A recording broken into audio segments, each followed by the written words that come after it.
Alright, so just to go over some things real quick, uh, you'll notice that there's this FPS counter in the top right of the screen. The reason why that's there is just to give you a frame of reference for those watching, because the main glitch that we use in this game is pretty FPS dependent, and so I'll just have that up there as a... I have the FPS counter up anyways during runs, but I figured I'd keep it on there, just so viewers know what's going on with that. So they have a metric to look at, I suppose. And also this run will be on New Game Plus. I'll explain more of the nuances about New Game Plus later, mainly with upgrades. So yeah, we'll get into it here. We'll select New Game Plus. Select this save file here. I'm going to play on casual difficulty. For New Game Plus categories in particular, it really doesn't matter which difficulty you pick. They're equal as far as time save or time gain. So I just go ahead and play on casual for the heck of it. And I'm also going to enable aim assist, which is something a lot of the runners of this game don't do. But personally, I enable it just so I can do some of the fights in the late game a bit faster, because aim assist helps with doing those particular fights quickly. So yeah, time doesn't start when I select the option here. Timing begins when the title card for the first chapter appears, which is a little bit of a weird timing, but I'll let you know when that happens.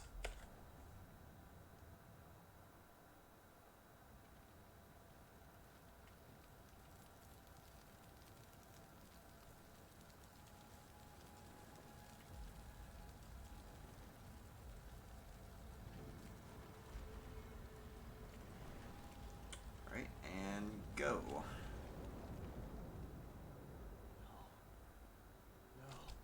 No, this is not happening. Oh, this is definitely happening, Sebastian.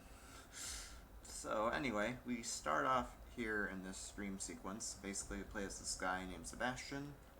We find that our house is on fire, and our daughter, whose name is Lily, right there, is caught in the house, and so we're going to try to rescue her, being the horror game everyman that we are.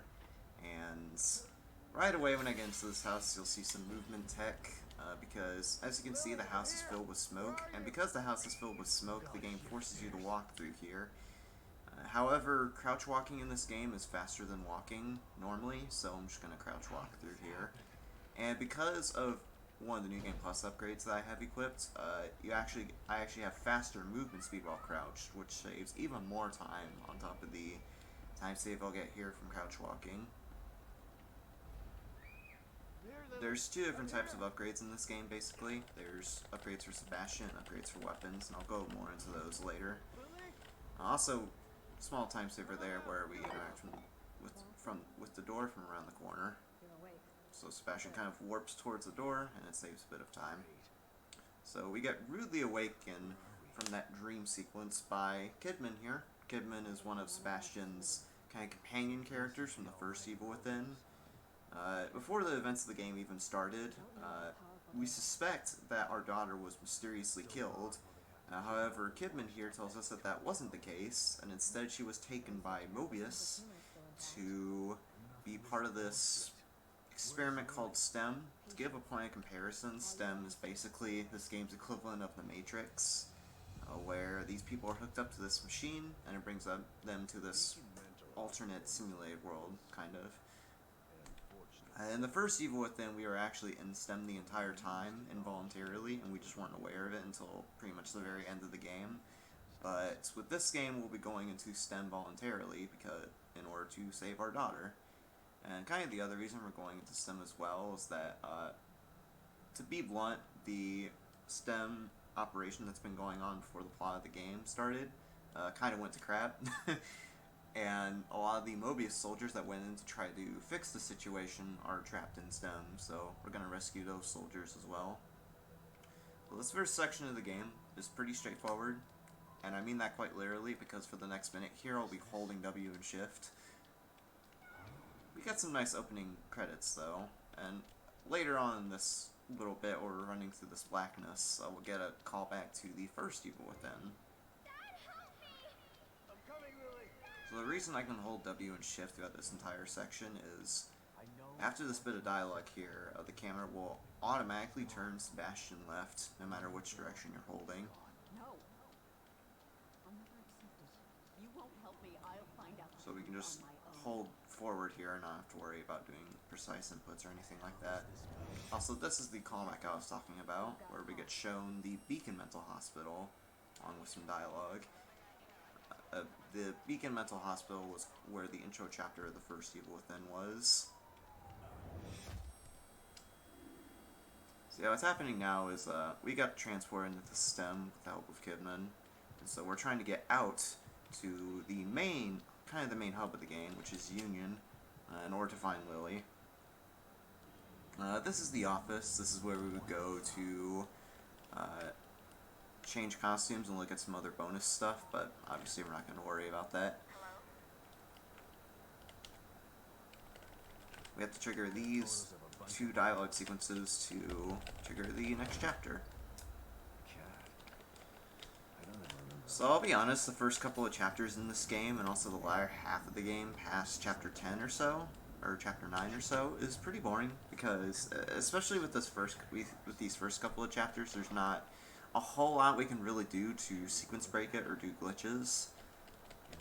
And so we'll pretty much be doing the second chapter of the game as is. That's not to say there aren't interesting speed tricks, though, because there's some neat optimizations that we do in this second chapter. Chief among those optimizations revolves around stamina management. You'll see once I gain control here, there'll be this orange bar in the top left of the screen. That's my stamina meter. Obviously, when the stamina meter gets to 0, you'll run out of stamina and have to wait for it to recharge. Not only that, but Sebastian kind of stops in place to catch his breath. And that's obviously a time waste because we don't want the animation to play. And there are other ways we have to manage stamina, but we don't have access to those methods until we get access to a gun. And that won't be for a while. We won't get access to our guns until the very end of this chapter. So you have to find out other creative ways, or rather utilize other creative ways to manage stamina, and you'll see that in a little bit. Also, this game is rather graphic, as you'll see a harbinger of in this cutscene right here. Because we open the store, and The hell? yeah, there's the money shot.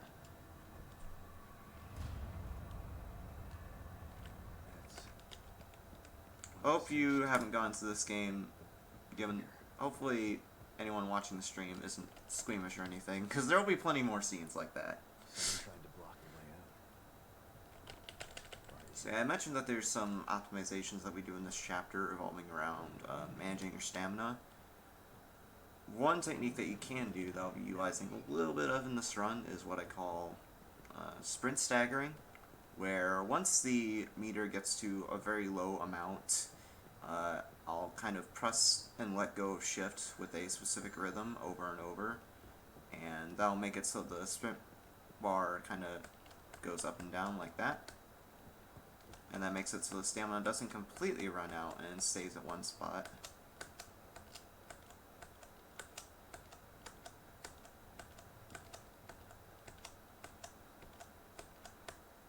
I'll just run up to the store.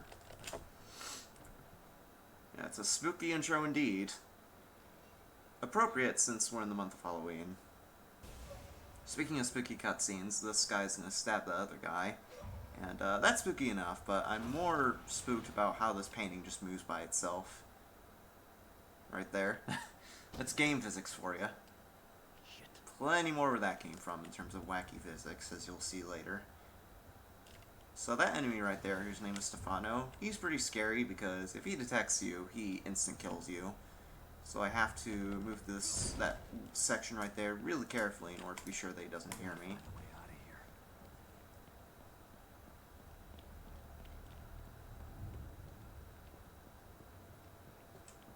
Alright. So again, once I get to the top of the stairs here, or at least once I get to this doorway, I'm going to do some more sprint staggering from time to time. Another optimization you can do to manage stamina is going behind cover. Whenever you go behind cover in this game, your stamina refills. So if my stamina is low, I can just go behind cover, and my stamina will regen a tiny bit and allow me to run for a bit longer. I didn't really need to do it there because my stamina was already pretty high, but I figured I might as well show it off. This chapter in particular is pretty hard to optimize, and is definitely quite a big reset point for top level runs. Stevie Blue, who is the current world record holder for this game, by the way, in all the main categories, he's definitely reset on this chapter a lot. I don't have the metrics, but I want to say it's in the hundreds for this chapter alone. So you kind of have to go back and forth here to trigger some events. Sometimes the events don't like to trigger though, and I have to run back to the event in order to trigger the next one. See, like that right there, that event didn't trigger for whatever reason, so I had to run back and re-trigger it. I'm gonna open this door, and we get a surprise selfie from Stefano there. I'm gonna try and move away from this mural on the wall. The annoying thing about doing that is there are certain events in this game, like this one, where for the first couple of seconds of you gain control, the camera kind of tries to stay locked on to whatever event it wants to lock onto, in that case the mural on the wall. What the hell? So I just have to give it some time and then start moving. Also, we come across my favorite enemy in the game here, which is someone I call the Chainsaw Lady. Chainsaw Lady isn't too scary, though. We can just run past him like this. And this is one of the few sections of the game where you don't really get infinite stamina, but your stamina regens a lot slower than normal. Or rather, it drains a lot slower than normal. Which I guess kind of makes sense, because it would kind of suck to die this enemy because of losing stamina. Or running out of stamina, rather. So I'm gonna wait once that cutscene ends, because if I hold my movement keys out of that cutscene and try to move the camera will just wig out and pretty much go in 360s. And that's obviously not fun, and that's time waste as well.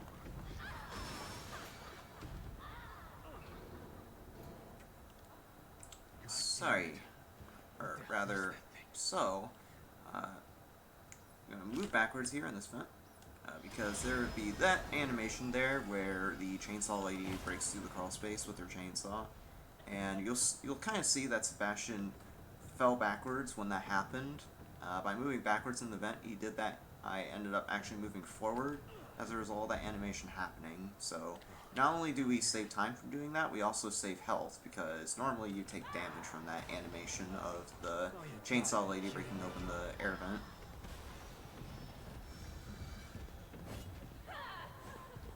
Gonna try to run away from the Chainsaw Lady to freedom, but we're not gonna be let out very easily, and so Stefano there's gonna throw a knife in her chest, which we're gonna try to get out of us with QTE, which there will be plenty of that in this game. You'll see plenty of QTEs throughout the run.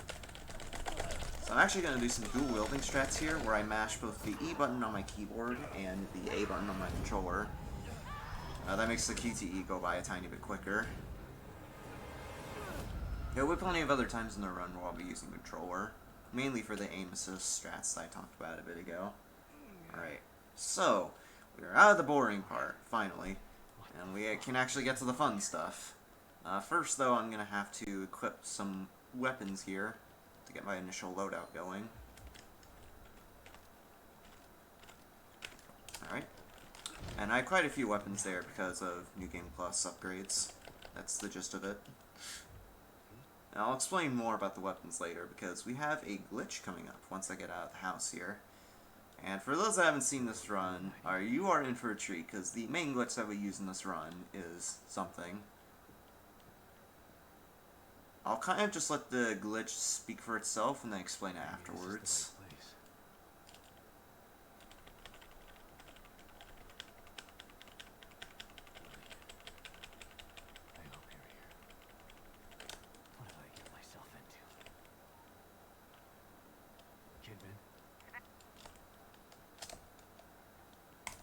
Alright, so it's a pretty difficult glitch though, so hopefully it doesn't take me too many tries. That's not quite it. I need to get a bigger, or more speed there for that one in particular. That might be too much. Uh-oh. Yeah, I'm gonna have to reload that one. That can happen with that particular trick. You can just get flung out of bounds like that. So I might as well explain what I just did there. So what I just did there, or at least attempted to do, is something called the fling glitch. Essentially how it works is there's actually kind of two components to it. So the first thing I did was I stopped Sebastian in place by holding forward and backwards at the same time. And in addition to that, I did a melee attack, which you do by pressing the fire button when you don't have your aim primed up. And if you do both of those actions at the same time, the game doesn't know how to react to that, essentially, and it just flings you forward. And as you saw there, if you do it on certain bits of the level geometry at certain angles, you just get flung really high up. Now I was trying to do that there to skip what would be your first real encounter with an enemy. Unfortunately, I think my angle or timing was a bit off and I just got flung out of bounds. The tricky thing with that particular fling is you need high FPS to get that, which is why I have my FPS uncapped at the moment.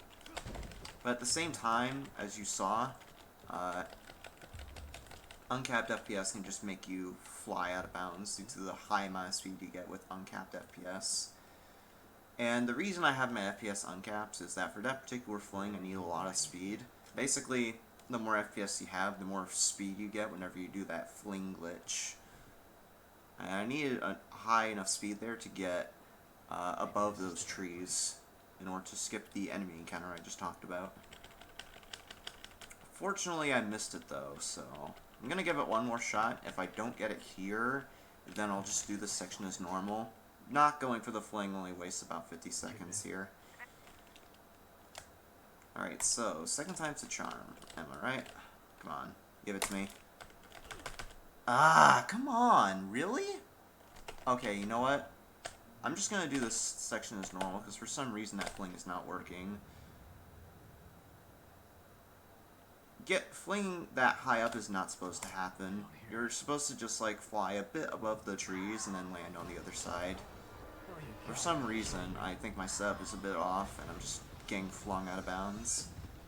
That's the fun thing with the flings in this game. If your setup is just a little bit off and you have the uncapped FPS like I do right now, you can just get flung out of bounds and have to reload checkpoint. And so with this fling in particular, you get set really far back and have to go through this QTE again. Oh, hey man, just cap the FPS to 60 for this. Okay, I'll give that a shot and see if that works. I think for that one in particular, with the setup I do, you need uncapped, but I'll try 60 this time. Hopefully I don't burn too much time to this fling and go overestimate. That would be kind of bad. I believe, though. I believe. Third time's a charm. Alright. So I'll go with Matt's advice and change the FPS to 60. Oh, I did not equip my stuff right here. Okay.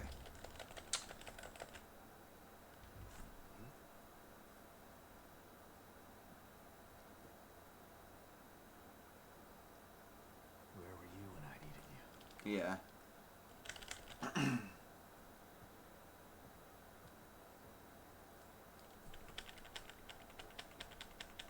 Maybe this is the right place.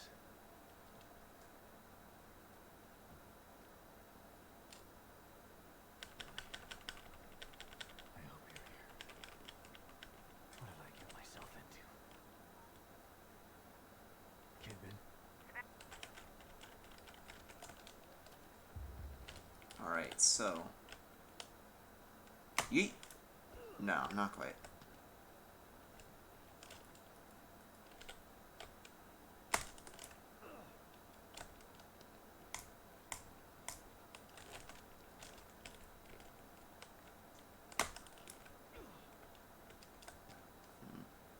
not used to the setup with 60 FPS, so this might take a bit.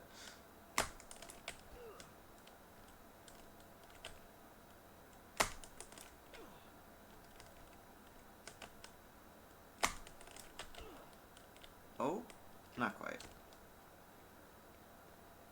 Yeah, I'm just gonna try uncapped again and see if that works, because the setup I do works best with uncapped.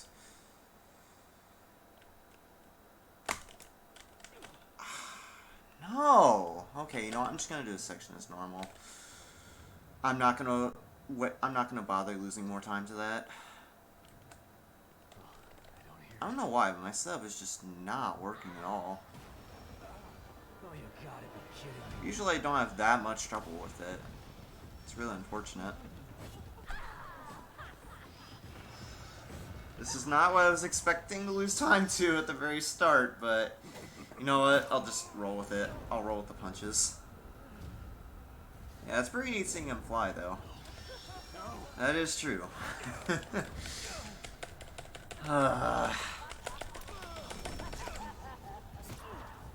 Yeah, it's like I was saying. Like, you lose like 50 seconds to a minute or something dumb like that if you miss this.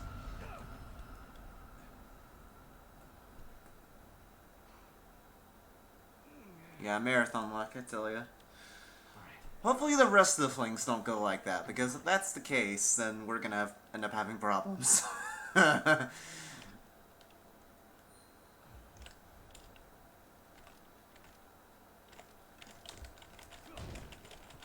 where am I?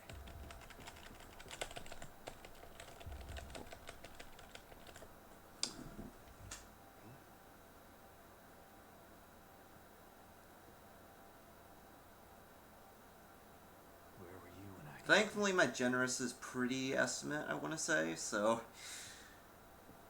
it's going to take a lot to go over my estimate for this. Maybe this is the right place. Pick my step at, yeah. See, blue setup for that seemed to work a lot better for me, so I ended up doing that for my runs. But for whatever reason, it's just not working there. Alright, so not gonna do the fling. I'm gonna do Weenie Hut Jr. strats and just run over here. This is the encounter that the enemy, or that the game would have you do, where you come across your first enemy. Also, I'm gonna enable infinite ammo there. It's another New Game Plus unlockable. Just so I don't have to worry about ammo for the rest of the run. Yeah. Too quiet.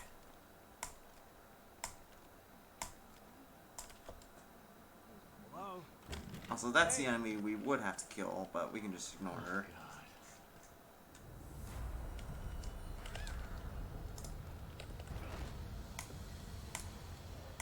Alright, so I guess one thing I can explain, now that the fling went awry, you'll notice that as I'm running through the streets here, I'm tapping aim. Whenever you go out of aim like this while sprinting, you gain a bit of a speed boost, and each time you do that, I believe it saves roughly a second. And if you do that constantly throughout the run, you can save time. And obviously, as this is an hour-and-a-half run, it's gonna add up. So I'll be doing that a lot.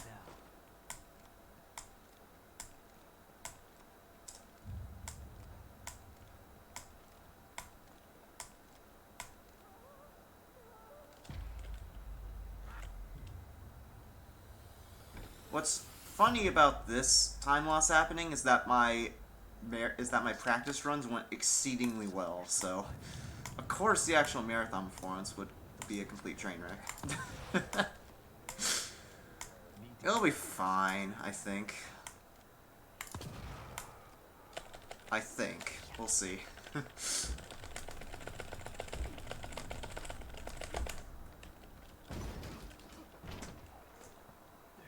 fuck.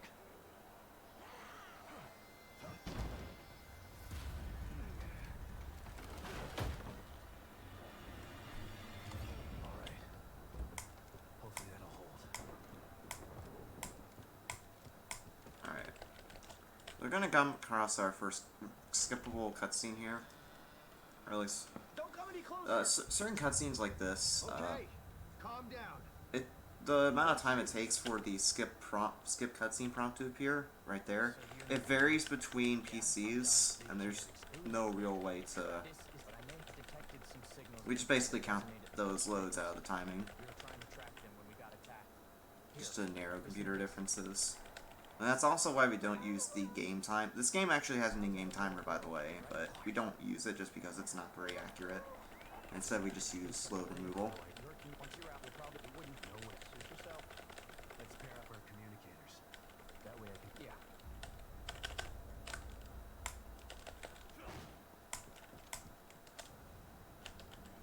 Right.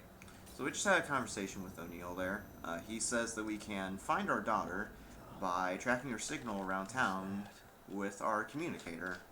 So we're going to do just that, or we would do just that, but as you can probably guess with what I was trying to do in the second chapter, we are going to avoid doing that.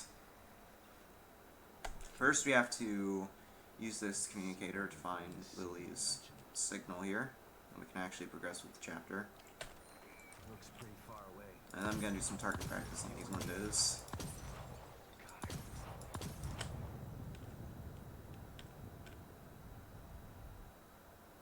If it keeps breaking apart like this, there won't be any union to search.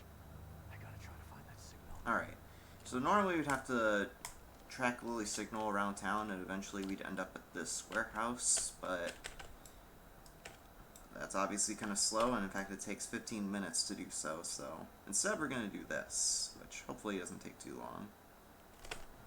I also have to lower the FPS to 60 for this, just so we don't get too crazy at the fling as we attempt this. Yeah, my timing on that was a bit late, so I have to try again.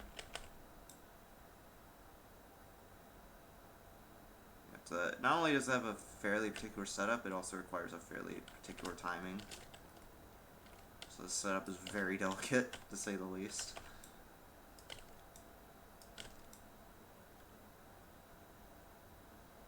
Alright, looks good. Maybe? Yes! First try. Sick. That's a heck of a way to bring the run back. Alright, so we fling ourselves on top of the roof of the factory, or rather yeet ourselves on top of the roof of the factory, and then we go in and grab the doll, which is going to trigger a cutscene. As I grab the doll, I look up before interacting with it. Normally, if I were looking at Sebastian's eye level or downwards, there would be a cutscene where he looks at the doll, but by looking up, we avoid that cutscene. And by clipping into the warehouse like we did just now, that kind of causes the cutscenes, or checkpoints rather, to wig out. So we trigger that cutscene there and load it. Hopefully I load the right one.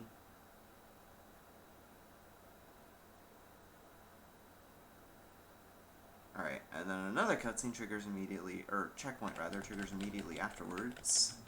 And by loading that checkpoint, we get placed outside the factory, so we avoid having to run through the factory to get out. Alright. We have the aim sprint technique, which I'll be using to go back to the warehouse, or safe house rather, so we can talk to O'Neill again. O'Neill, by the way, is one of the one of the more friendly NPCs of the game, because he is a Mobius soldier who is trapped in STEM that's going to help us find Lily. We track Lily's signal, and he's going to help us find Lily again. We're basically going to devise a plan to, we've kind of lost Lily's scent. We're going to try and find another way to track Lily. There's this wonderful cutscene where these monsters kind of rise out of the ground.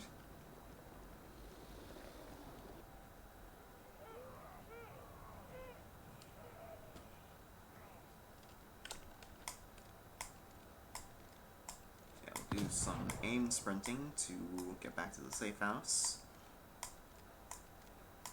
The cutscenes with O'Neill are pretty good, by the way, and since the donation incentive was met, there's one particular cutscene you'll get to see after this run, That's a pretty good Easter egg. This game in general has some pretty good Easter eggs. While this was developed by Tango Gameworks, who's the game's developer, it was published by Bethesda, and you obviously know Bethesda pretty well by this point in gaming history, and so because of that, the fact that they published this game, they inserted their Easter eggs from their own franchises into this game.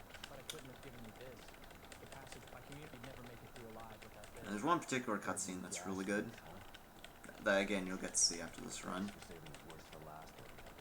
Alright, so basically Sebastian, or O'Neill rather, tells us here that we can find Lily by going to this place called the Marrow, which we can access from a safe house on the other side of town. But running is slow, so we're going to do a fling instead.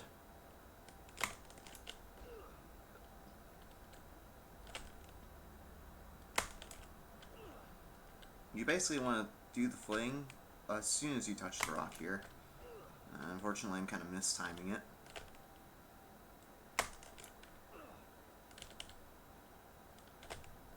This is one of those flings where we don't really skip anything, we just avoid running. Timing it wrong every time. Maybe if I go a bit sharper of an angle, I'll get it. There we go, we got it. So yeah, we just yeet ourselves to the safe house on the other side of town, and we avoid having to run. Getting a third try there, I think, still saves time.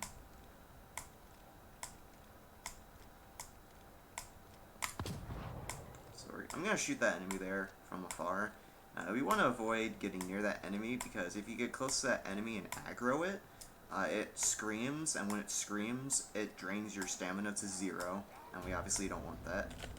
And also, if it hits you, it one-shots you, even on casual difficulty. So, we want to avoid that happening. So this is the Marrow.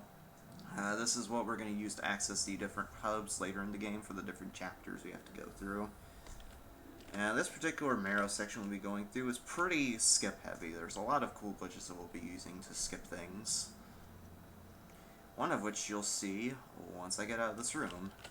This is the first point of the run where I'll be using the Agni Bow, which is this weapon here. Basically, I'll be using some electro bolts to shoot this electric panel from behind, which I got first try. With that setup, I've managed to get it pretty consistently in my runs lately. So coming up once I get in this room is actually, I'd say, the most difficult trick in the run outside of the Chapter 2 fling. And that is the Well of Insanity that is cover clipping. And I'm actually going to lower my FPS to 30 for this because it makes the glitch a bit easier. Alright, so let's hope. Alright, got the first one. We just have to clip through this wall here. Alright, got through that wall. We just have to clip through this one. And this one is a lot scarier because we have to do this cover clip next to an open abyss that we fall into if we get our inputs wrong. Alright, both of them first try. Sick. So essentially what happened there, Matt can probably explain it a bit better than I can since he's way more familiar with that particular glitch, but basically how that glitch works, from my understanding, is you hold up and then alternate left and right while doing that.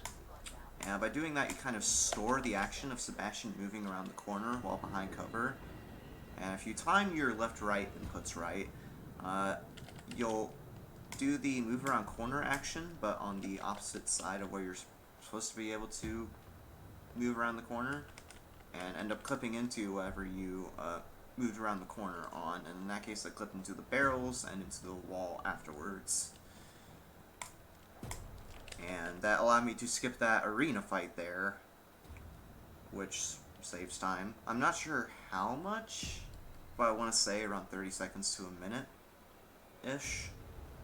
Also going to equip the brass knuckles here, which is a new game plus item, because I need to, for this next section, the game will not allow us to use our guns, and so we're forced to use melee attacks. And if you remember that enemy from before that kind of screams at us, it appears again in this section, and if it catches up to us while we do this next bit, she will one-shot us, and we obviously don't want that to happen, because we get set fairly far back, and that would obviously be a time waste.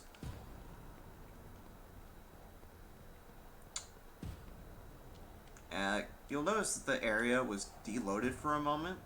That is because the arena fight that I talked about before kind of has some phases to it, and the next area loads, or certain sections of this next area load once those phases end, and so we're currently, I think, in the second phase right now, which we have plenty of time to get through this area before that phase ends. Quick generator puzzle there. The solution is always 1, 2, 4. So we can do some quick menuing with that. So yeah, I mentioned that the arena fight goes in phases. This next area will load once the second phase is over. Thank God. And we don't have to worry about the third phase whatsoever, because the area is already loaded enough to where we can progress. Also, that first-person section I just went through, apparently people who played this game casually like that so much that Tango Gameworks, who I mentioned before, added a first-person mode to this game in recent updates. That, by the way, brings up patches, which is something I haven't talked about yet.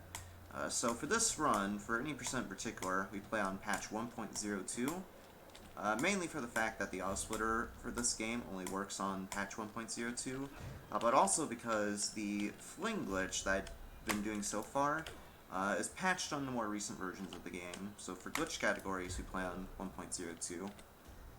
Hopefully we get the full yeet here in this vent, which is kind of tricky to do. Almost. We kind of got a 3/4 yeet there.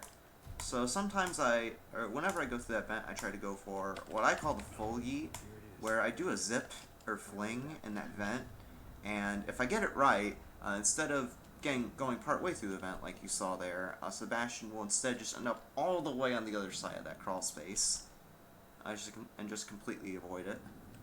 And it looks really nice when you get it. So hopefully I don't get the bug here once I load into the next area. Ah, I got the bug. I have to reload checkpoint. So the bug that happened there was once we interact with that computer in that little in-between section, a Sebastian kind of clips out of bounds. And there's no real reason why it happens, it just kind of does. And it's happened very frequently to me for whatever reason. And I can tell when the bug's gonna happen because the camera will zoom in on Sebastian once the next area loads.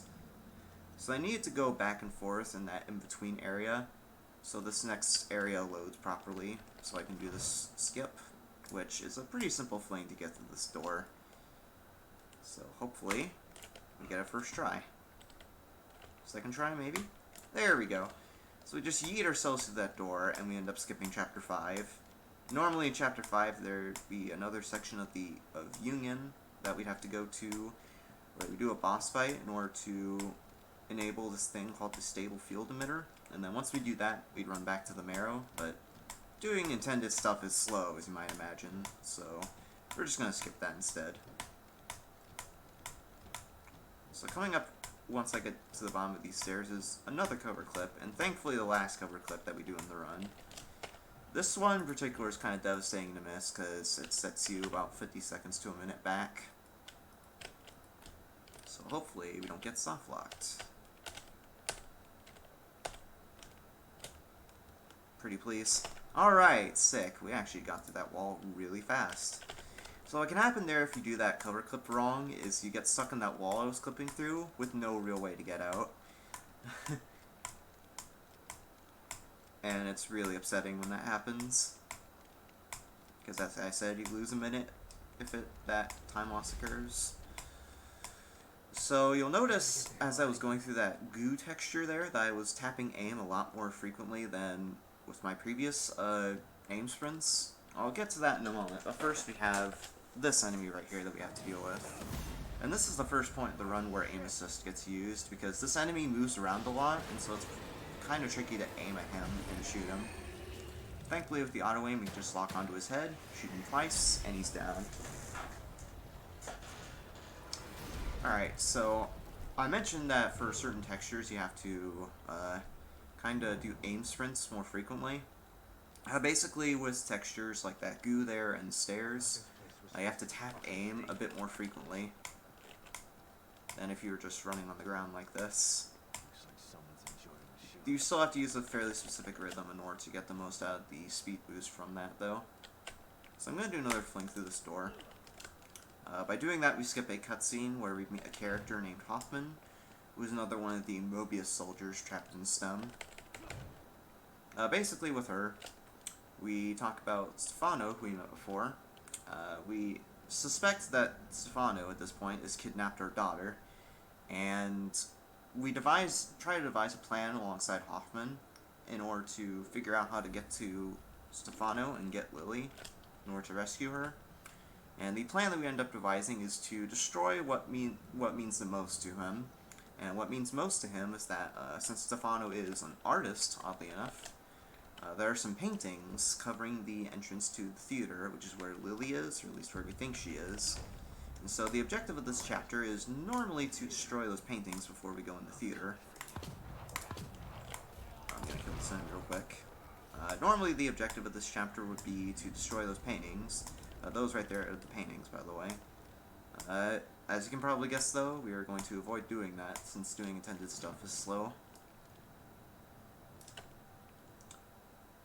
This fling is pretty consistent, or yeah, at least usually it is. In that case, I missed it. This fling is pretty consistent because there's a setup you can use to get it pretty much 99% of the time, which is another thing that Stevie Blue discovered, which is this particular setup. There we go, got it that time. So we just yeet ourselves over that fence, and we go into the theater. So we avoid having to destroy the paintings. And I made sure to touch the truck there, because if you don't touch that truck, this inside part of the theater won't load, and you're soft locked.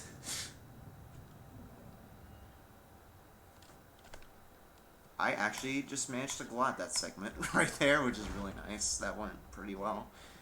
Good turnaround from the really bad Chapter 2 that we had earlier. Alright, so unlike that Marrow section we just went through, this section is pretty much done as is. It's not to say that there's not interesting speed tricks, though, because coming up we'll have a pretty interesting section with a pretty interesting enemy, I'd say. First we have this dialogue that we have to sit through before we can open the door. But you have failed, because with the power of the core, I can create my art forever. Alright. I really like Stefano as an antagonist, by the way. He's a pretty cool villain. This boss fight in particular is really fun. I'm currently playing Persona 5 right now, casually, and I would just love to see fan art of Yusuke from that game as Stefano. Whoever's watching this stream and happens to be an artist, get on it.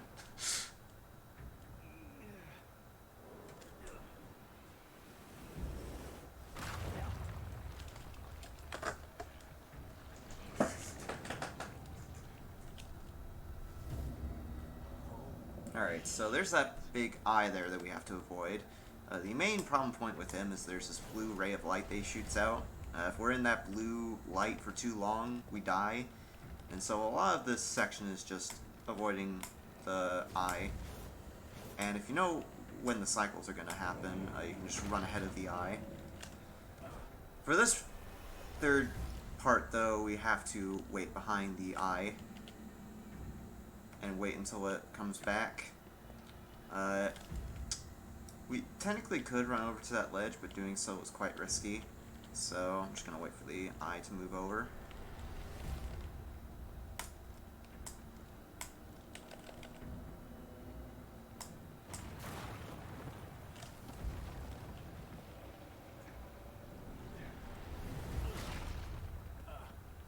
Yeah, Imagine Beauty. Alright.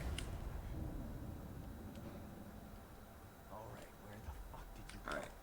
So now that section's out of the way, I'm gonna do some more aim sprints down these stairs as we go down to the boss fight with Stefano.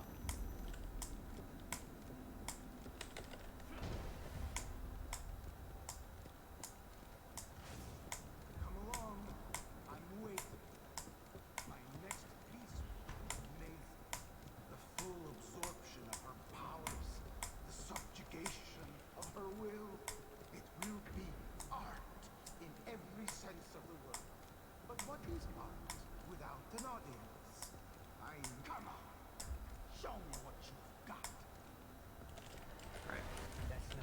So now we're going to do the boss fight with Stefano. This fight is actually pretty interesting when doing it on New Game, and also kind of annoying, but for New Game Plus, we can just shoot him to death. And each phase dies in 2 hits, so... yeah, this boss fight is going to go down pretty quick.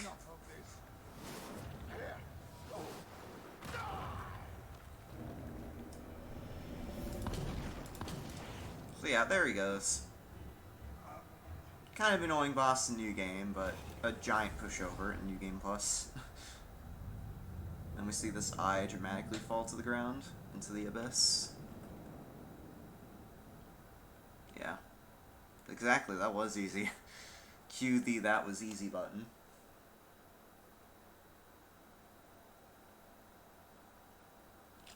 This speedrun actually is pretty easy to learn, I'd say. If you're looking to get into a glitched horror game run, I would definitely recommend this. Like, the flings can get pretty hard to get used to, but once you get past the doing the flings and getting used to the setups, it's actually a pretty fun run. Granted, though, this latter half of the run, once we get past this chapter, is kind of downtime heavy, which is the rather unfortunate thing about this game. It has some really cool glitches, but it gets kind of dampened by the downtime in the latter half. So I'm actually going to change my FPS back to uncapped, because I need my FPS to be uncapped for an upcoming fling at the end of this chapter. So what's happening here is, we get sent to this alternate world, I guess, from that anomaly that appeared in our office. Basically, this world within STEM has corrupted some of the Mobius agents that got sent inside. One of those people being Father Theodore, who we'll come across and get to know fairly well in this chapter. His corruption was so big, actually, that he becomes a priest figure in this simulated world, and influences other people to join his sort of cult. And throughout this entire chapter, you'll see with some cutscenes that he tries to guilt trip us, because in the opening section of the game, like before the game even started, our wife, Myra, suspects that Lily was not killed, but instead kidnapped.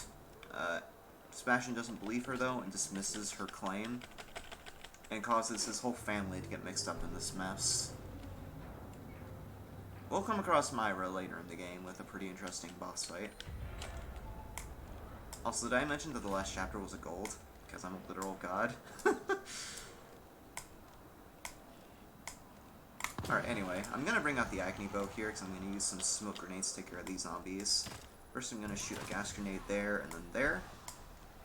And hopefully, when I start opening the store, the zombies won't interrupt the animation. If the zombies aggro onto me and attack me while I'm opening the door here, that will completely stop the animation, and I will have to start the animation from the beginning. Luckily, though, I'm pretty close to opening the door here, and the zombies are very far away, so I don't have to really worry about them.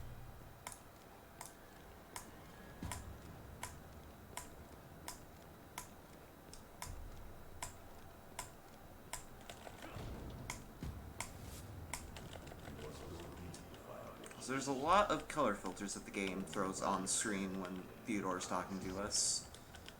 So I guess if you're prone to seizures, you might want to look away from the screen during this chapter. Or at least until we get to the end of the chapter.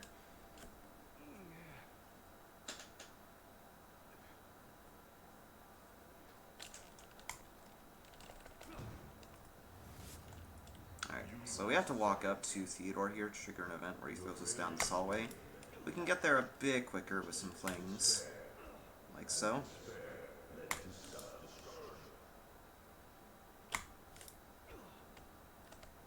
Oh, what? The heck? Oh, okay. I know what happened. So what happened there was I missed the trigger for this cutscene. So I just kind of have to find where the trigger is. Hopefully the trigger spawns soon. There we go, we got it. So my flings there were actually too good, and I missed the trigger for this cutscene. Just speedrunner things.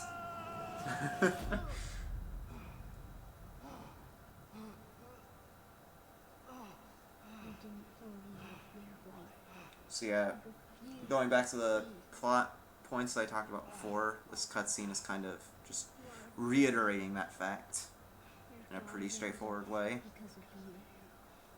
You couldn't save her.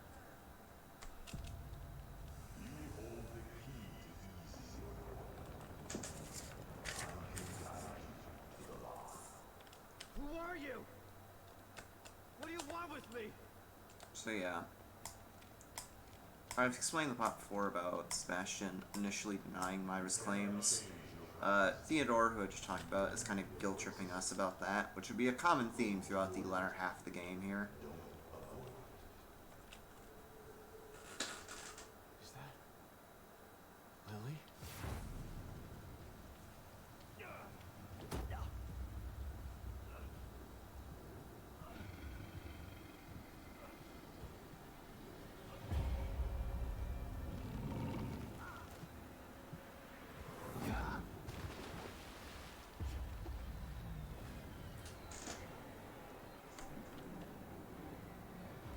Alright. So we come across these spooky, scary skeletons that have lava in their veins, so I'll call them lava men from now on. There's 3 of them that they throw at us there, but New Game Plus, they're kind of a pushover. So upcoming is a fling that I hopefully don't die on a lot, because it has a pretty difficult out of bounds right after. This is one of the few times, besides the cover clips in the Marrow, where you'll actually see me go out of bounds. I guess technically with the flings earlier I was going out of bounds, so this is one of the first true out of bounds, where we do some clever platforming to hit a trigger to end the chapter. And this fling is why I have my FPS uncapped, because I need a lot of speed for this one. Basically I want to make it so I get stuck in the ceiling once I do this fling, which we might have done first try there. Just need to climb up on top of the roof here. There we go. So I need to do some very delicate platforming to hit the end trigger for the end of the chapter here. Uh-oh, it looks like I might have gotten stuck here. Please, don't do this to me. Don't do this to me, Sebastian! Oh no! I screwed up the setup there, but I still managed to save it. Alright, so, most important part here, I need to get on this black seam. And we got it, sick. So I just need to run on the razor's edge here between the edge of the abyss and the black seam here. And fall back in bounds. And then we'll just go into cover here and fall off. And we skipped the puzzle at the end of the chapter there, so we'll go on to chapter 10. It was a little mock-esque there towards the start of that out-of-bounds sequence, but we saved it. So now we are immediately thrown into this arena fight with some character that we haven't met yet. And we just have to kill these zombies. The convenient thing about this fight is that these spawns of these zombies are set. And so, what strat you can do on this fight is actually to throw electro bolts at the zombies' spawn points. So the electro bolts go off and kill the zombies as soon as they activate. I'm not very practiced on that strat though, so I'm just going to do my strat that I'm used to, which is killing the zombies as soon as I see them with the Magnum. The Magnum, by the way, I might as well explain the weapons, since this is a pretty straightforward arena fight. So the 4 weapons I equipped are the Magnum, the sniper rifle. The sniper rifle I equipped as a just-in-case thing. I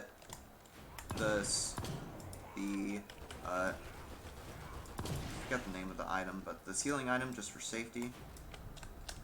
And the weapon I'll be using the most in this run, that I've already been using quite a bit of, is the Magnum by far. It is the most powerful weapon in the game, and probably the most overpowered weapon in the entire game. Because it one or two shots most enemies, including bosses. So obviously it'll be pretty useful for the rest of the run.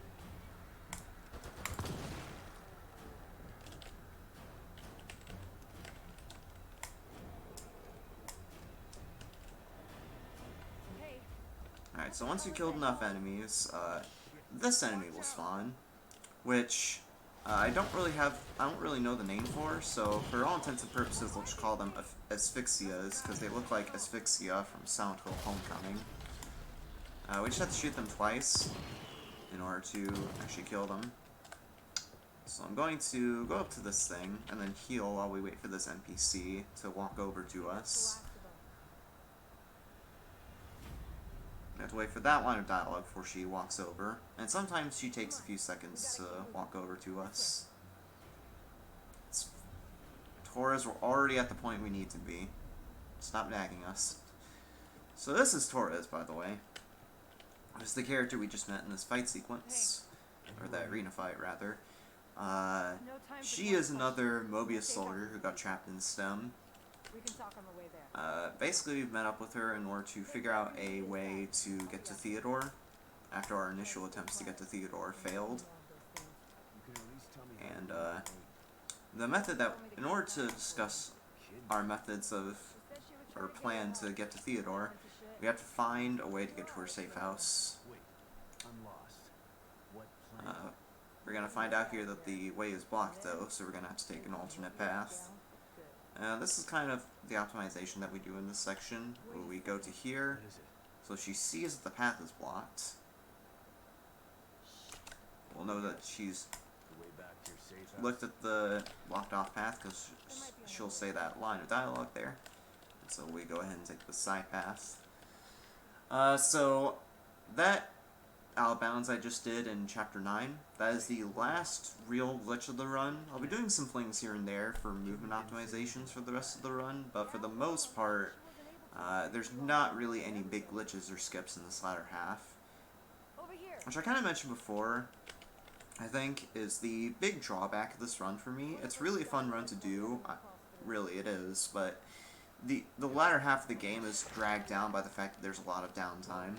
So if there's anything you want to talk about in this latter half of the game, be it banter or questions about the game, you can feel free, because there will be plenty of time for that, for sure. For reference, there's roughly 45 minutes left in the run, in these latter 7 chapters. So while there isn't much we can do here, I'm going to use some flings to get ahead of Torres. This is purely for slag points, because you have to wait for Torres to get to this upcoming cliffside anyway. She's part of Mobius. This is ridiculous. What is a man? According to this game, someone who can fling himself halfway across the world. This isn't the time, Torres. So, to be short, someone who has the talent of yeeting. Why would she join them? She found out they had lilies and knew the only way to take them down was from the inside. So she joined up and waited for the right I don't know how much yeeting is in the Goose game that we'll potentially see at the end of the marathon, but hopefully a lot. I haven't actually played that game. It's a game I've been meaning to play, but I hear it's pretty entertaining and has some neat tricks with it. We've got to get over this. Can you help me? Yeah, of course. Ready? Yeah, Goose game is a good time. Hold on, I've got you. But I'm not playing it at the moment just because there's a bunch of games on my plate. There's Luigi's Mansion 3 coming out in 3 weeks for Halloween. There's Hey, Pokemon Sword and Shield right after that. As I mentioned earlier, I'm playing Persona 5 right now, and obviously it's a very long game. And also there's the remake of Persona 5 coming out in the West early next year. You're a part of the plan now.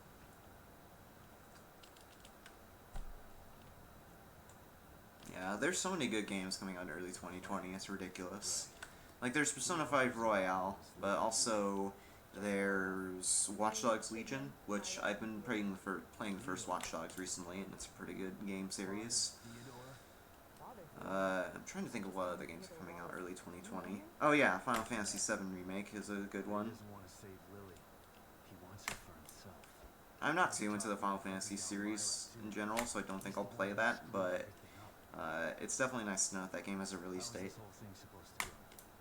So these flings I'm doing here do actually save time, because we can get ahead of Torres. Kidman stayed outside and made Ah, That was supposed to be easy. Nothing's ever easy. what just happened? Uh, what? Just, okay. That has never happened before. I don't know what just happened. I wasn't even trying with that one. Okay. Sure, we take those. So what I meant to do was go over this barrier and trigger the cutscene. But Sebastian decided, yeah, I'm just gonna yeet across the world instead.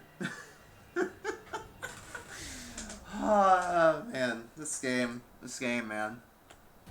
Every day brings some new bug to the table, that being one of them. So much for your safe house. Oh, hi, Torres. Usually she's not there. Usually she's behind there, that bit of cover there. That's one fling for the books. I've never seen that before. Okay, I'll take the lead.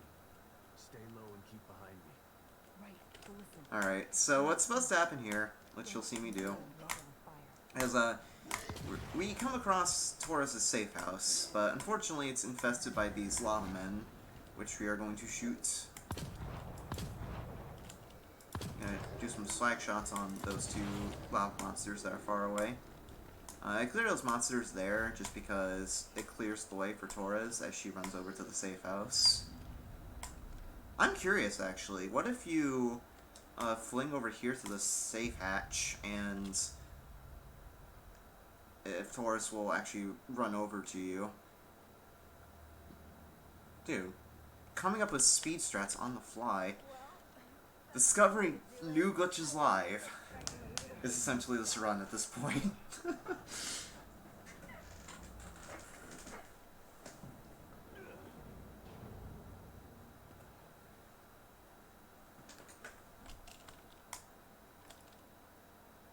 So yeah, I'm curious, what is my time at this point? Because I'm worried that I'll end up going over Esna because of these shenanigans earlier.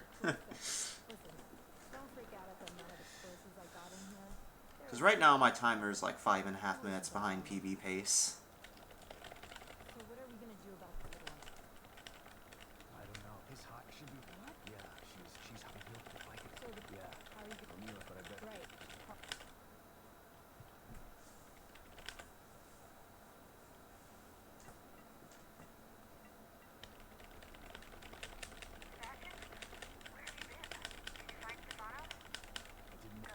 She's good or bad. I know. I trust. Okay. Time to get down to business. Alright, so anyway, we discussed our plan to find Theodore. But first we have to get in contact again with Hoffman, who is that a Mobius officer we encountered before. And so we're going to go through the Marrow to try to find her. Yeah, there's a Mobius computer in that room. It'll take you to exit 72. Great. I'll call you when I'm ready. Hang tough, Torres. Got it. Good luck, Sebastian.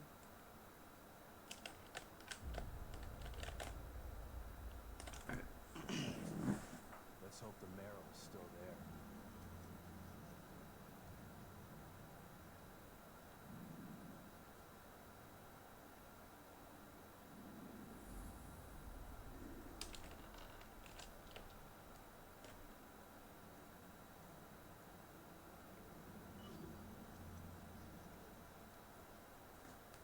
Alright. So hopefully I don't have a soft lock happen here. There's a bug, or rather a soft lock I've had happen, where for some reason the some environmental objects coming up here don't load? That was really weird. The soft lock that happens here is sometimes the objects in the next room coming up don't load, which causes me to miss the trigger for an upcoming room. I had that happen in one of my PBs, and that's really upsetting when it does happen, because you lose about a minute due to the fact that the last checkpoint that we hit is just there where we went through that door after hitting those switches. Hoffman, you here? So we're gonna come across Hoffman's ghost here. Well, this is actually her, like, connector, or communicator signal. We're gonna skip the cutscene, though. We find out that she followed O'Neill into the depths of the Marrow. So we're gonna try to get through the marrow here to find O'Neill as well.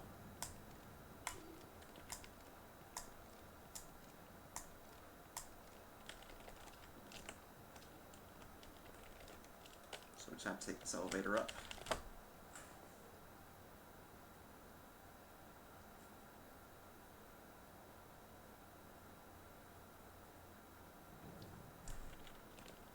Alright, so I can tell a soft lock will happen because these metal detectors here won't be loaded in.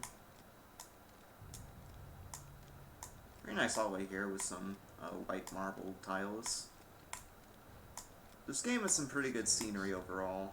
In general, I really like what they did with this game as far as the atmosphere and the environment. This game in particular, while it is a horror game, it's more of a campy horror game, I guess, because the atmosphere, if you played this game, you know, is more like a campy B horror movie, or campy horror B movie, which I respect it for that. Okay, it's like obviously there's some gory parts, but also some really funny parts at the same time. So anyways, in that sort of flashback sequence there, we find out that Hoffman used a cerebral cortex chip to get through that door, but we don't have one offhand, so we're gonna have to get one from one of these bodies in the morgue. And to do that, after we enter this keypad code, we're going to drill a hole in this guy's head. If you're squeamish, I recommend looking away until this cutscene is over, because it gets pretty gross. And it doesn't make it any better by the fact that it does a gross squelching noise as the drill goes in. I submitted this to EGDQ, and I'm pretty sure that particular cutscene where we drill a hole in that guy's head is a big, decent chunk of the reason why this game didn't get in. Because of the gore in this game. I kind of hinted at it at the beginning, but this game does get pretty gory at parts. I gotta get out of this lab. So yeah, we have the cerebral cortex chip now, so we can progress with the chapter. There's some enemies we'll come across here, but they're really not that big of a deal.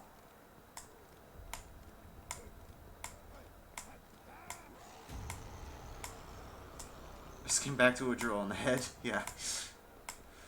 Kind of a weird thing to come back to. So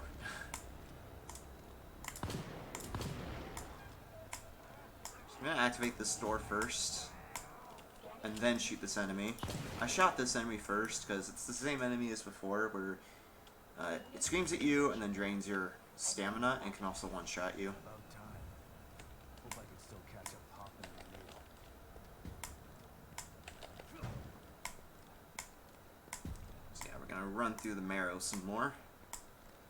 Do some more aim sprinting.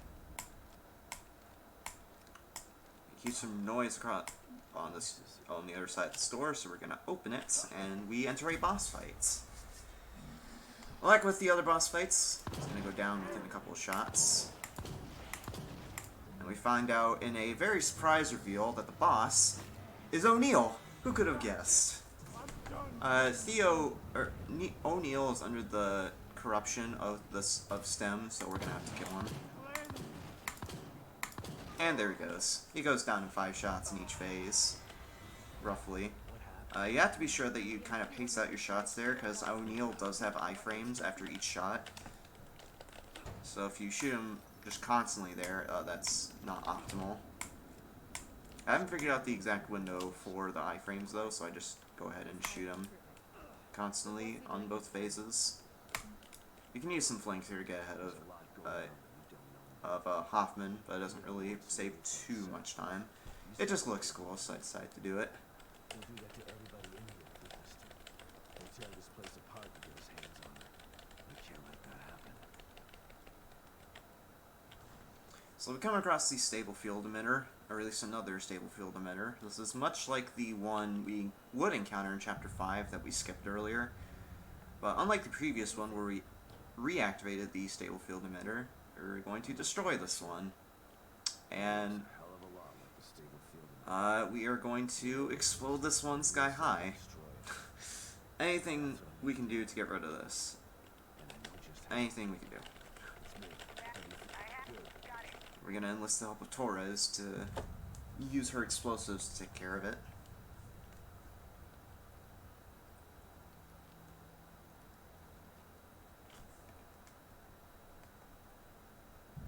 I'm almost ready over here. Let me know when you're good to go. Tell me something. Is that enough? Like when it's Alright. Oh, whoops, I accidentally backed out of that dialogue sequence. Is that enough? like when it's I'm good to So I was trying to alternate between Q and E to get to that dialogue sequence, and for dialogue sequences like that, as well as menus, Q is the cancel button, so I accidentally canceled out of that dialogue sequence and I had to do it over again. okay, here we go. Operation Kick Ass happening. I like how this cutscene, I like this cutscene because Torres mentions us blowing up the stable field emitter as Operation Kick-Ass.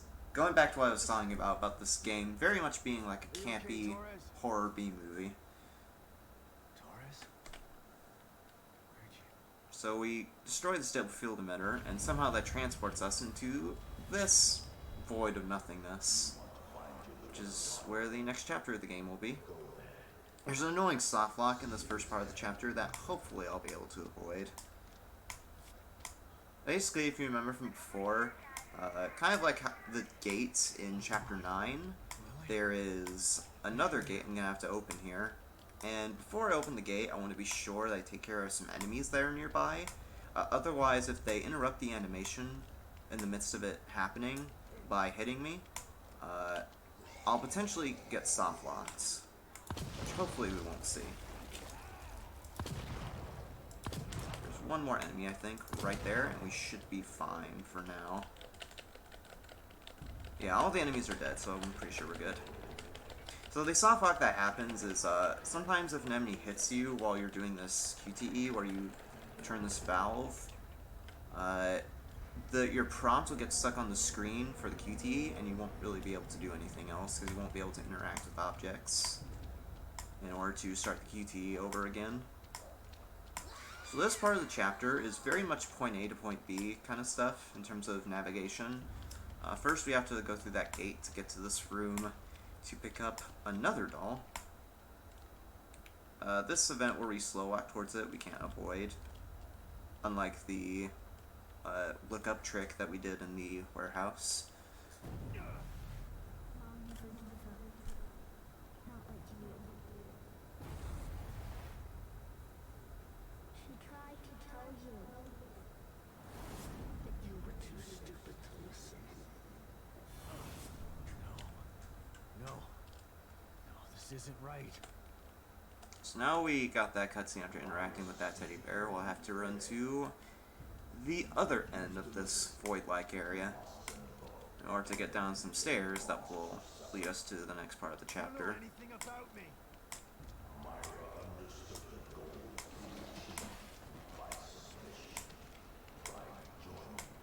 And this area is pretty big, actually. You can get lost pretty easily here in your casual playthrough. But I already know where to go since I played this game once or twice, so I don't have to really worry about that.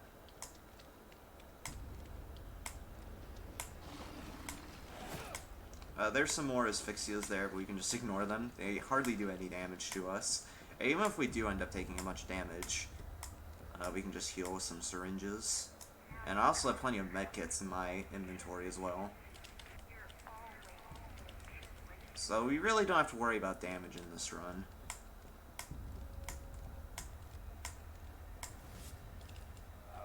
So I'm going to do some flinks here, try to get down the stairs a bit quicker. And holy moly, that was a good one. Hopefully we can get in front of... Is it really you? So those are some pretty good flings. I managed to get all the way down the stairs with just one fling, which is pretty cool.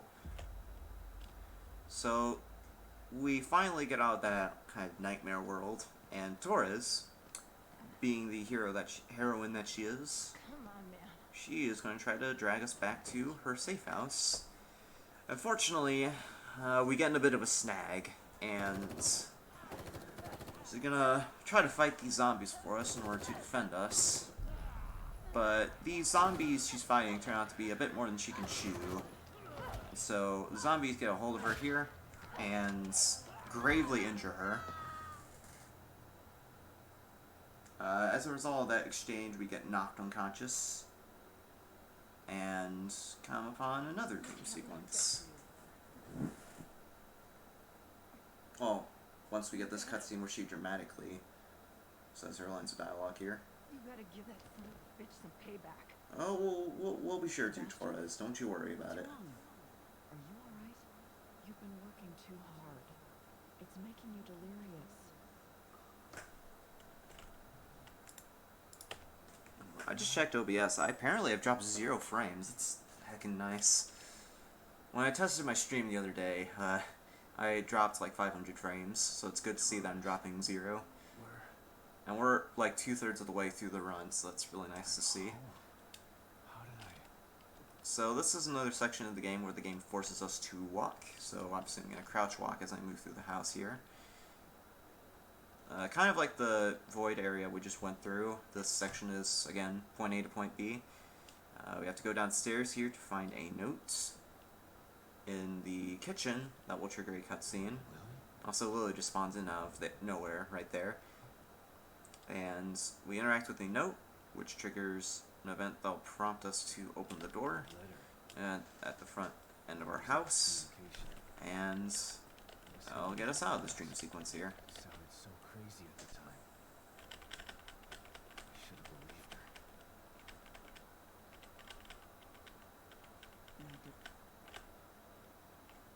She's right.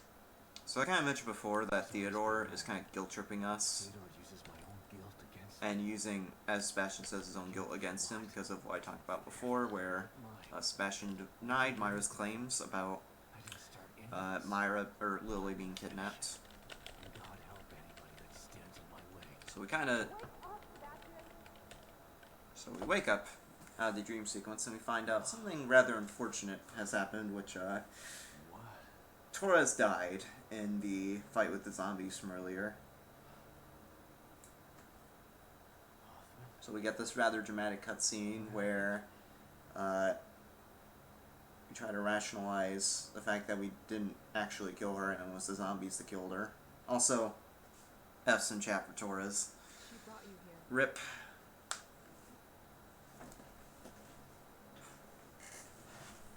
Definite F moment. I tried to save her, but No. I shot her. the bullet wound was superficial. She died from injuries sustained in a battle with those things. Damn it. She didn't have to die like that. She was a good soldier. She just wanted to save Lily. Now she's dead.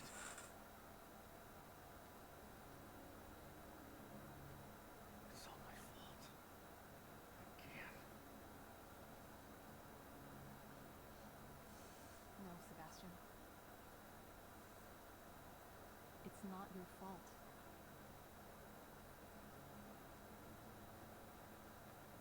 Don't let him do this to you.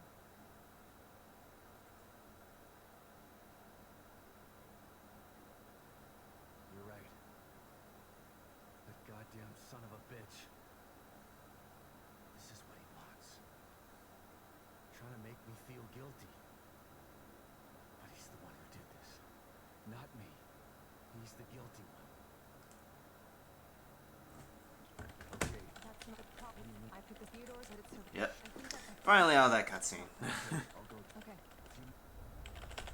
Alright, so we go through that conversation with Hoffman. The conclusion that we come to is that there's this stronghold back in that area where we went to the theater that we're going to, we obviously want to go to that stronghold to confront Theodore once and for all. There is a problem that comes up though, which is that the area around the theater is all on fire, which obviously makes it pretty hard to traverse through that area. And so we are going to go to the hotel, so Hoffman can tell us about these plan that she's devised in order to get through the fire. Let's take a bit of a run to get to the hotel though, so going to obviously do some aim sprints through here. There's this call that we get once outside of the safe house, but we can skip it with the cutscene skip feature. That really is a stronghold. It's one of the few non-FMV cutscenes that the game lets us skip.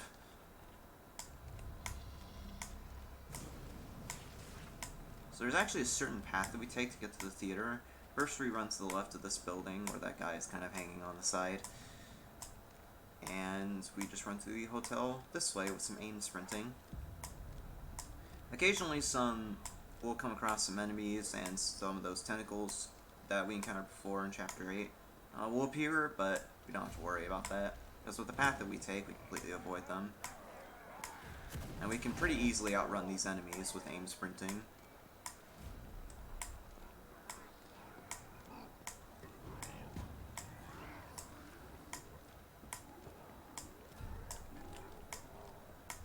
Also, O'Neill, or at least a copy of O'Neill's enemy type, appears right there, but again, we run so fast that we can just outrun him. It appears my stealth bar is low, or stamina bar is low, so I'm just going to do some sprint staggering right there. Oh! Okay, that guy tried hitting me, but he missed. Hotel's clear, Hop. Tough luck, zombie. He really tried, but he couldn't quite get it. So the device that... Yeah, it's a close one, exactly.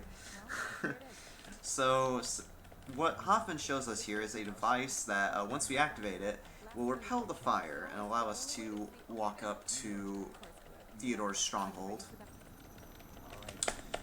And it's kind of a prerequisite with speedruns that there's at least one auto score, and this would be this game's equivalent of an auto score, because we're going to take this really long walk that takes around 3.5 minutes, or actually around 4 minutes, in order to get to the stronghold. And occasionally there are some enemies that will appear that we'll have to kill, which will obviously be pretty trivial with the equipment that we have. There are occasionally points where we'll have to kill them pretty quickly as well, because there are certain points where Hoffman will stop in place, and because of some malfunction with the device occurring, and she won't move until we kill all of the enemies. Much like the arena fight we had before in Chapter 10, we'll want to kill these enemies as soon as their AI activates. Because when they're first rising from the ground like that, after they spawn, they aren't killable. They have iframes. So we do have to be mindful of that as we kill these lava men. Another neat thing that's kind of cool for New Game, this section in New Game, is there's plenty of boxes that have ammo and supplies in them. So if you're low on ammo at this point in the game, you can just get ammo from Hoffman or the boxes. I lost track where the enemy is. What? Oh, I thought that enemy wasn't dead yet. Trying to see where the enemies are is actually pretty difficult because it's really hard to see the enemy through the flames. And obviously as the enemies are made of fire, they can kind of blend in with the environment. So it's hard to tell when they start appearing. That means he's afraid.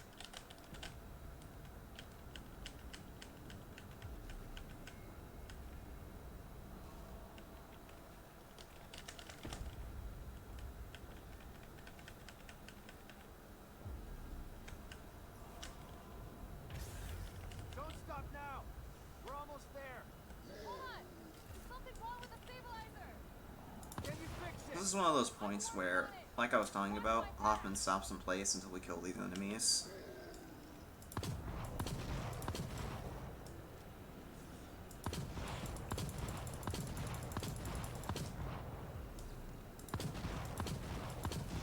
Like I said, I'm just going to kill these enemies as soon as they activate. And then we can continue on with the auto-scroller. I did ask before, but I'm not sure if the question went through. What is my time currently at right now? So I'm worried that due to these shenanigans from earlier, that I'm going to be very close to estimate.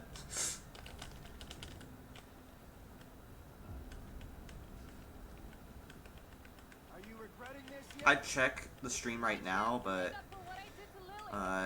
122:30. Okay, that's... I think we'll be underestimate, I think. Because once we finish this chapter, it's around 20 minutes until the end of the game, so it looks like we're just fine. I was just kind of worried about that because of how much time I wasted to the Chapter 2 fling.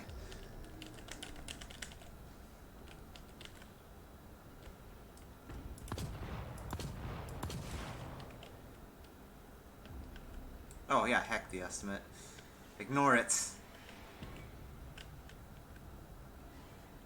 So yeah, once we get close enough to the stronghold, another one of those sections is gonna start where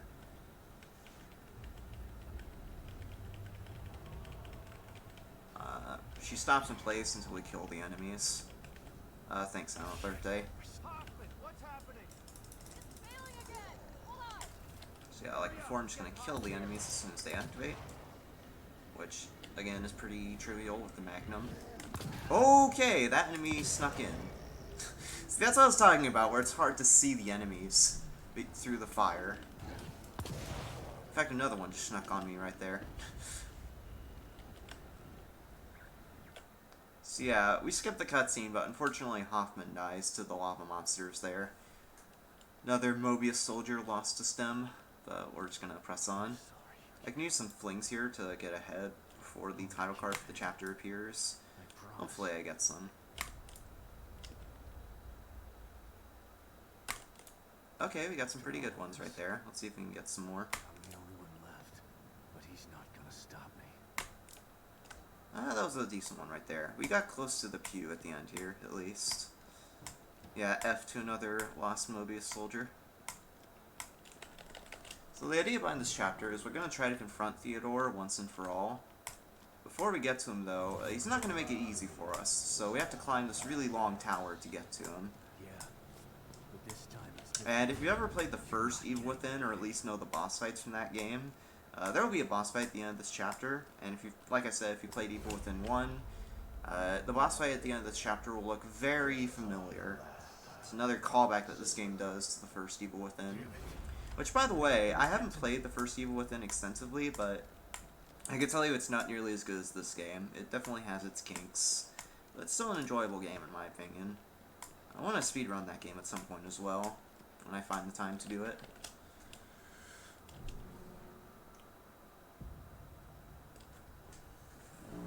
So yeah, we come across this section here, where we have to open this gate by flipping a switch that's in a back room. The game tries to make it a bit more difficult, though, by putting these lava monsters all over the place. We're gonna try to run past them and hopefully not get hit too much. Gonna shoot this lava man just for safety, just so he isn't a problem. Fortunately, I got kind of stuck on him, which is fine.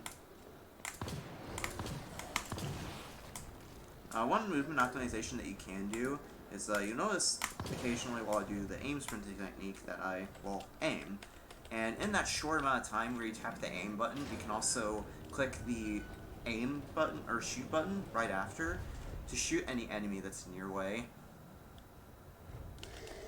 Pretty useful technique for speedrunning this game.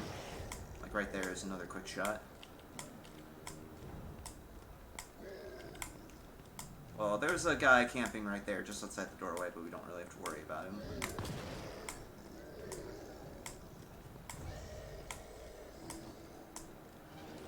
So the game forces us to walk here. We normally have to walk very slowly up these stairs, but I'm going to try to do some flings to get ahead.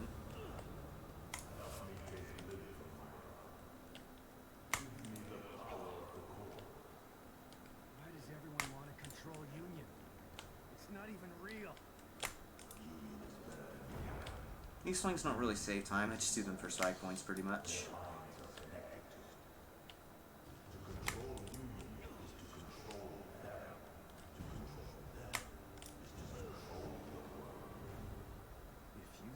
The goal with those swings is just to get to the top of the staircase before Father Theodore's dialogue ends there.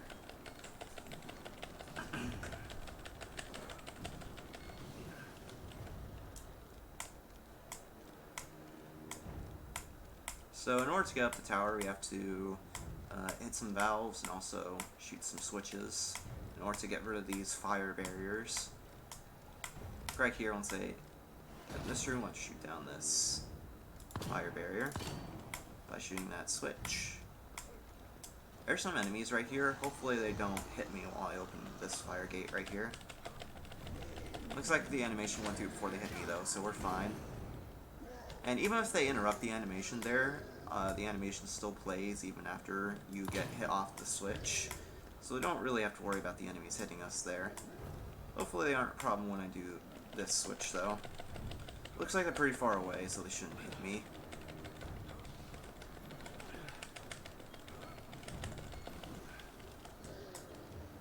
Yeah, they saw me there, but I was already past that point. So this is kind of an O-score, in a sense. Once we hit this switch, the stairs take a set amount of time to reach the bottom. So we just have to kill some enemies that spawn until the stairs get to the bottom. The first of which are these 3 asphyxias. And we don't actually have to kill them, we could just leave them be if we wanted to. So I just shoot them to pass the time.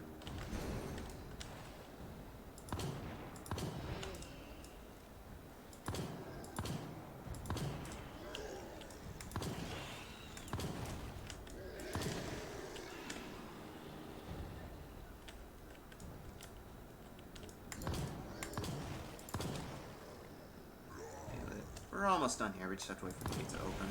There we go, the gate's open. So once you get up these stairs, there's kind of this in-between section where we're walking on these infinitely long stairs. For fun, in one of my runs, I did a fling on these stairs, but after doing that, I ended up flying out of bounds and soft-locking myself, so I'm not going to do that here, and instead I'm just going to walk up those stairs.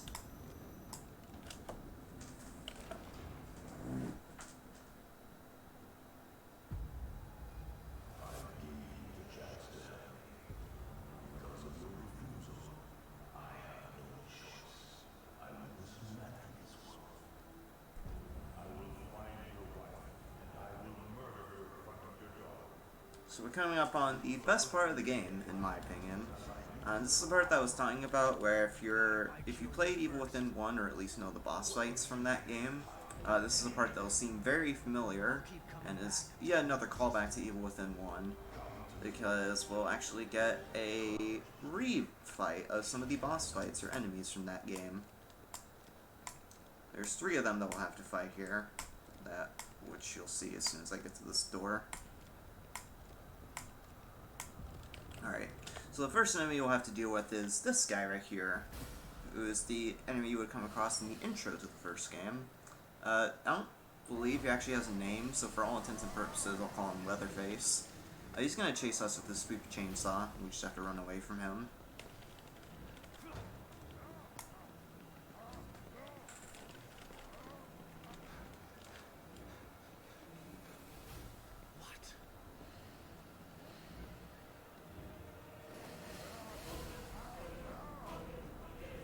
For this shit.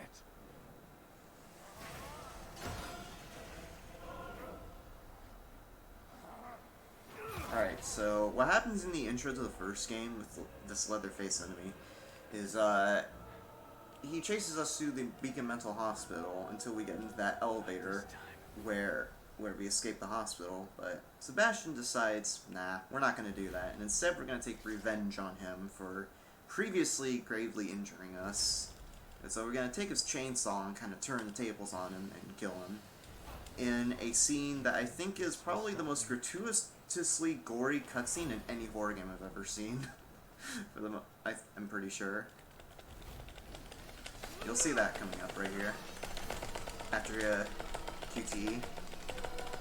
So yeah. If the game wasn't graphic enough already, well, it gets even worse.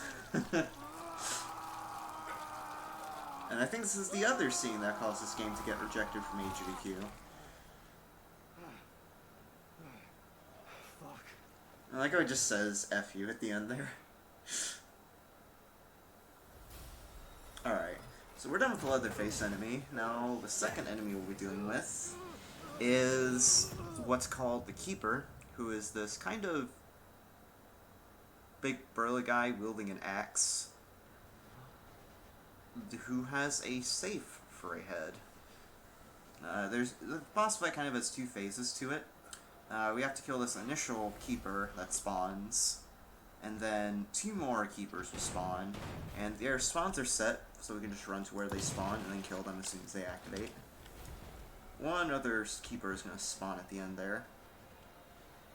There's one other keeper that's going to come around that corner there. I believe. Yeah, there he is. You can just go ahead and shoot him, and that phase ends. So we're gonna have one more enemy that creepily comes out of that keeper's head. And this is one of the most annoying fights of the first game, which I don't know the actual name of this enemy either, so I'll go ahead and call her Spider Lady.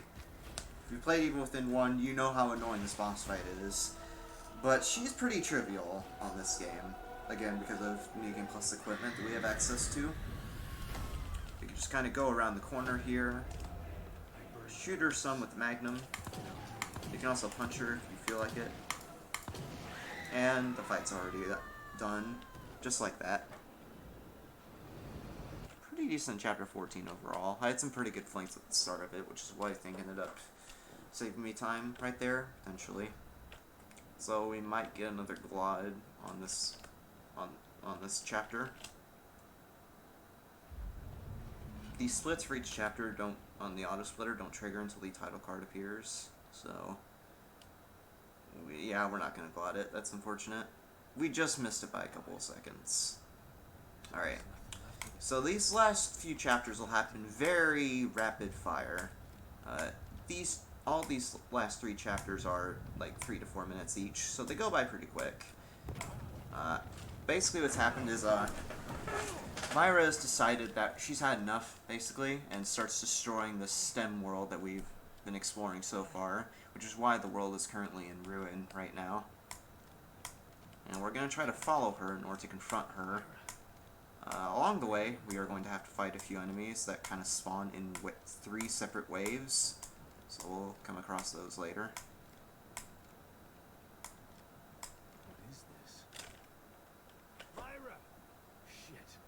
What is she trying to do?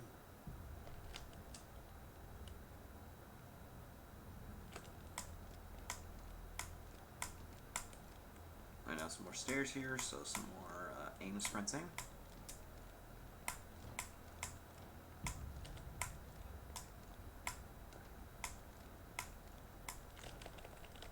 Alright, so this is the first of the 3 waves I was talking about. There's 3 enemies that we have to kill.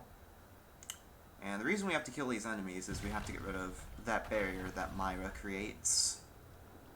So there's 2 enemies that spawn in the front and then 1 in the back. I'm gonna kill the first 2 with Magnum, and then kill the remaining enemy with the Magnum as well. Hopefully in quick succession. I gotta get rid of these things. Maybe then I can get to her. I'm gonna try to wait before I kill this last enemy, just so I'm as close to the barrier as possible when it deactivates. That way I don't have to spend as much time running. Alright. I hope she hasn't gone far. Myra! Stop!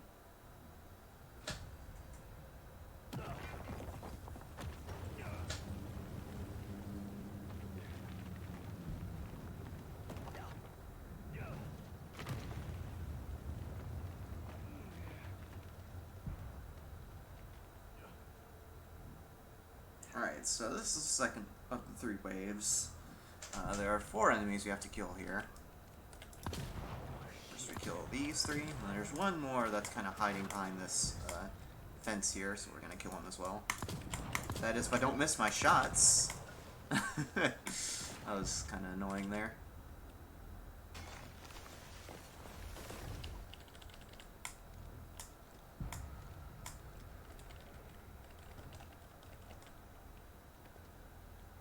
There's one more enemy we have to kill here. He's the biggest enemy of the bunch, and he's going to very creepily crawl up this telephone pole. Unlike the other enemies that die in one shot, he does take a couple of shots to kill. Oh, God.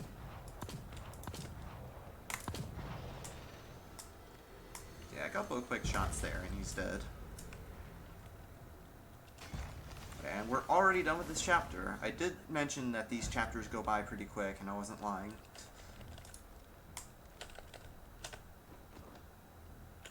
So now the world is even more in ruin, to the point where it's just a barren desert now.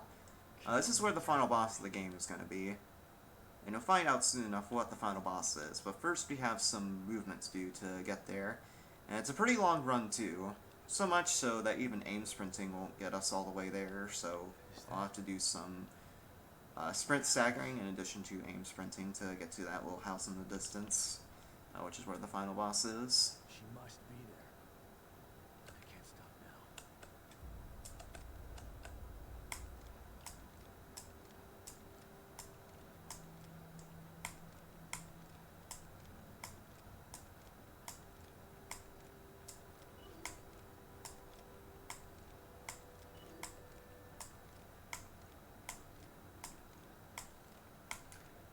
Once my stamina bar gets really low, I'm going to do sprint staggering instead. Otherwise, it's a pretty straightforward run up to the final boss.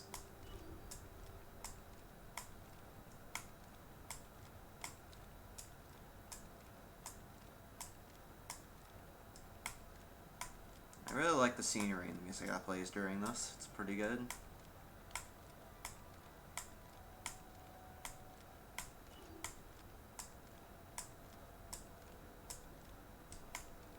So my stamina bar is low, so I'm going to do sprint staggering until I get to the top of this hillside here.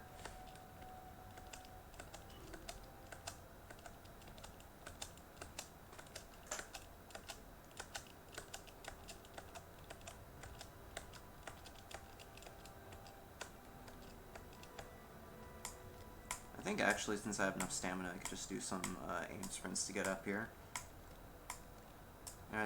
Dogs and stabbing score bunnies are always good. I get those memes in. I'm gonna do some more sprint staggering until we get to the final boss here, who is our wife. Also, this is our wife, by the way. She's having a moment. This is the last fight of the run, or at least one of the last fights where I use aim assist. Because this final boss has some really narrow hitboxes to shoot at, and she moves around a lot as well. So there's certain spots in her body that I have to shoot, which are indicated by the points on her body that kind of glow orange. First I have to shoot the barrier to her stomach there. That is if I'm actually able to shoot it. For some reason I wasn't able to.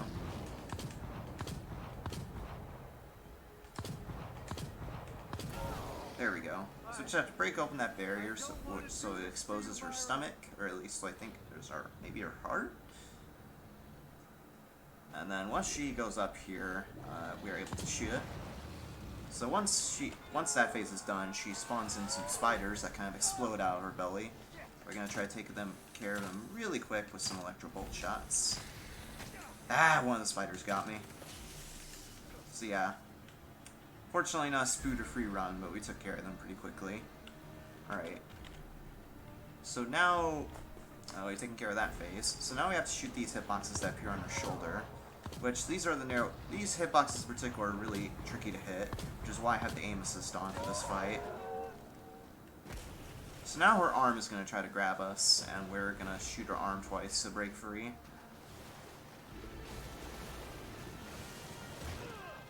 Oh, I didn't know you could use the smoke bombs to take care of those spiders. I personally just did electro bolts.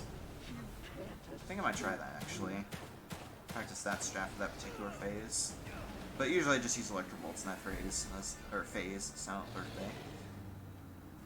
So next we have to shoot her right shoulder blade. It's just as difficult to hit as the left shoulder blade, so hopefully we get a pretty quick shot here. You can actually kind of shoot her shoulder blade through her shoulder, if you're lucky. Fortunately, her hand was kind of blocking the way there, but we still managed to get the shot in. So there's one last phase, and it's pretty easy. The last hitbox we have to shoot is going to be in her face there. So she'll die pretty soon here.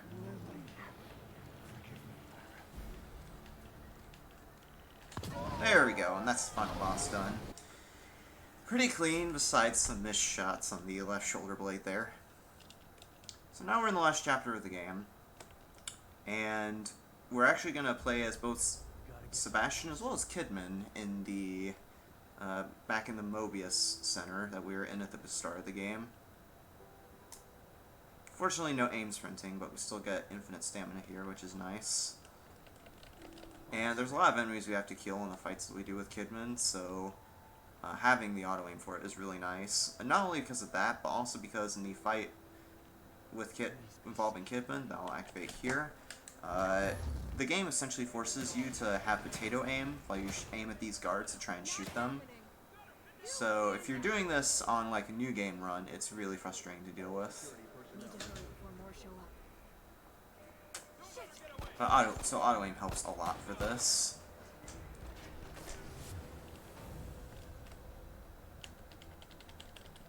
Lily. We switch back to Sebastian here. We're just gonna run to Lily's room here. This particular part goes by pretty quick. Alright, we have another fight with some Mobius soldiers. Again, auto aim helps out pretty well because we can just shoot these enemies as soon as they come out from the corner. Shit. There we go. Gotta get to the stem room. Just need to make it downstairs. So from here, since we killed all the enemies we need to, it's pretty much just a run to the end. We just have to run to this door as Kidman, and then we'll do one last running section as Sebastian. I'd say, despite the shenanigans at the beginning of the run, this actually turned out pretty well. Especially because I managed to drop my quads by a lot in some sections, which is always nice in the marathon run. Alright. But Myra's staying behind. You know why. Time, by the way, is going to be when the ending cutscene triggers once I am done with this running section. This running bit will take about a minute or so. Roughly. Actually, more around 50 seconds from when I just started it there. Almost there.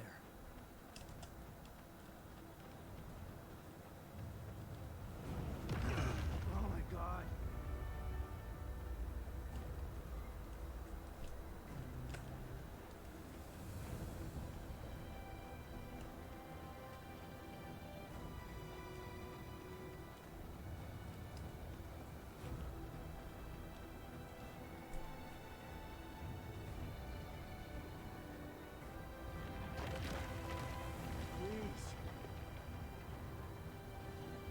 It's a long game, and we had some hang-ups at the start, but we pulled through.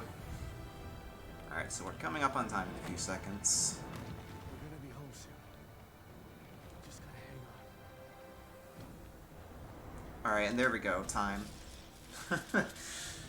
Ah, that was a train wreck. That start was so bad. Ah, man. I mean, we're underestimate. In fact, I want to check what my real time is on my splits on my end, because I'm curious. Yee, 146. That's a yikes from me, dog. Whatever. Whatever. We still did the thing. We still did the thing, and I'm happy with it. Alright, so since we got so close to estimate, I'm not going to keep you waiting any longer. And we'll go to the incentive. And I mentioned before how this game has... Yeah, Silent Birthday, this game is really good. It's honestly one of my favorite horror games of all time. But anyway, the incentive involves this cutscene, which thankfully I've pre-prepared on this save file right here. Because the setup to get this cutscene is very convoluted. Basically, you'd have to play the game glitchless up until the end of Chapter 7, where you'd enter the theater to start Chapter 8. And then once you've gotten those conditions set, you have to run all the way back to O'Neill's safe house, which involves going through the marrow backwards, which is very, very time-consuming, but like I said, I already have it set up, so we don't have to worry about that. And after going through all that trouble of running back to O'Neill's safe house, This is the reward that you get. Sebastian, what are you doing here? I'm in the middle of some serious shit right now, O'Neill. I could use some help out there. No way. Are you kidding? Do you know how long it took me to come back here to talk to you about this? You could have just called, you know. Are you coming with me or not?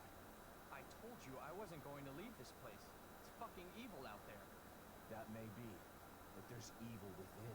Very top 10 pun there, and then you just look at the screen afterwards, Whatever. breaking the fourth wall, and then they just do that. I just like how they just casually turn their heads toward the screen nonchalantly.